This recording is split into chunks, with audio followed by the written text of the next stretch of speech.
السلام علیکم ناظرین، آپ دیکھ رہے ہیں پاکستان انفو۔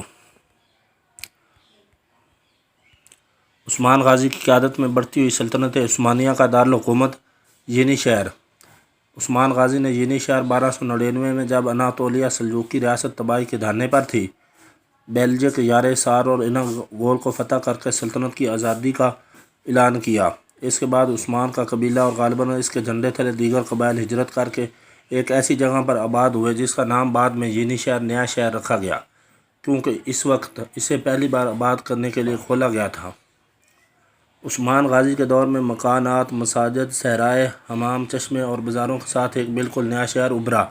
اسی وجہ سے اسے ینی شہر کہا جاتا تھا اور تب سے یہ ینی شہر ہی ہے۔ ینی شہر 25 سال تک عثمان غازی کے تحت سلطنت عثمانیہ کا دارالحکومت رہا۔ قملوک مسجد وہ جگہ ہے جہاں عثمانی ریاست کا پہلا خطبہ پڑھا گیا تھا اور عثمان غازی کی طرف سے ایک آزاد ریاست کا اعلان کیا گیا تھا۔ جس جگہ مسجد واقع تھی اسے کیسری محلہ کہا جاتا تھا، بعد میں اسے قملوک میلسی بھی کہا گیا۔ اس وقت اس مسجد کا نام قملوک پڑ گیا۔ یہ وسیع پیمانے پر خیال کیا جاتا ہے کہ عثمان غازی کی تعمیر کردہ یہ مسجد وہی تھی جہاں تورسون فقیہ نے پہلا خطبہ دیا تھا۔ آج بھی مسجد کے دروازے پر لکھا ہے کہ اس مسجد میں عثمان غازی کا پہلا خطبہ 697 ہجری میں دیا گیا تھا۔